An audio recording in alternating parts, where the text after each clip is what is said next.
મિત્રો હું તો કહું છું ને કે ભારતની અંદર ભ્રષ્ટાચાર થવો જ જોઈએ. આપણી સરકાર એ કામ નથી જ કરતી બરાબર છે. હવે આવું હું એજ્યુકેટેડ વ્યક્તિ થઈને આ કમેન્ટ કરું છું બરાબર.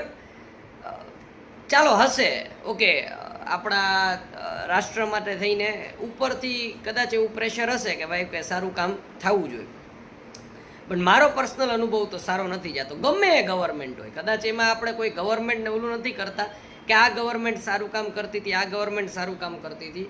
હું તમને એક પ્રેક્ટિકલ એક્સપિરિયન્સ મારો શેર કરું છું.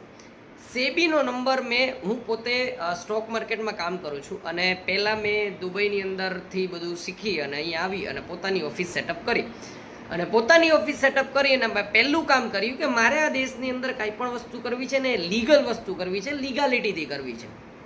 એટલા માટે થઈ અને મને એવું લાગ્યું કે ભાઈ સ્ટોક માર્કેટમાં એજ્યુકેશન આપવા માટે થઈને, રિસર્ચ શેર કરવા માટે થઈને મારે સેબીનો રિસર્ચ એનાલિસ્ટનો નંબર જોઈએ બરાબર. આ રિસર્ચ એનાલિસ્ટના નંબર માટે થઈને એક એક્ઝામ ક્લિયર કરવી પડે, જે મેં સક્સેસફુલી ક્લિયર કરી દીધી અને એના પછી મેં અપ્લાય કરી દીધું. અને સેબીનું ગાઈડલાઇન્સમાં એવું લખેલું છે કે 45 દિવસની અંદર તમારો નંબર આવી જાય બરાબર. હવે હું તમને મારા એપ્લિકેશન ઉપર લઈ જાઉં છું, સ્ક્રીન ઉપર. સાથે હું ફોન તો અહીંયા જોજો તમે, આ મિસ્ટર આદિત્ય છે જે મારો કેસ સંભાળે છે. એને મેં લાસ્ટ 30 દિવસની અંદર નહીં ને ઓછામાં ઓછો 70 થી 80 વખત ફોન કરેલો છે. એણે મારા એક પણ કોલનો રિસ્પોન્સ નથી આપેલો, સિંગલ કોલનો રિસ્પોન્સ નથી. એટલે ચાલો સ્ટાફને તો શું કહેવું, એ તો બીકોમ વાળા અથવા તો નાના માણસને હાયર કરીને ટ્રેનિંગ કરીને રાખેલા હોય બરાબર. હવે તમને પોર્ટલ ઉપર લઈ જાઉં છું પ્રૂફ માટે થઈને. અહીંયા જુઓ, રિસર્ચ એનાલિસ્ટની મારી એપ્લિકેશન છે, બધું અહીંયા ફિલ કરેલું છે બરાબર છે. અહીંયા એક્સચેન્જ કમેન્ટની અંદર જઈએ, 28/1/2026 મને એણે કમેન્ટ આપેલી હતી મિસ્ટર આદિત્યએ કે આટલી વસ્તુ તમારા એપ્લિકેશનમાં ખૂટે છે અને મેં તાત્કાલિક 28 તારીખે જ સબમિટ કરેલું હતું.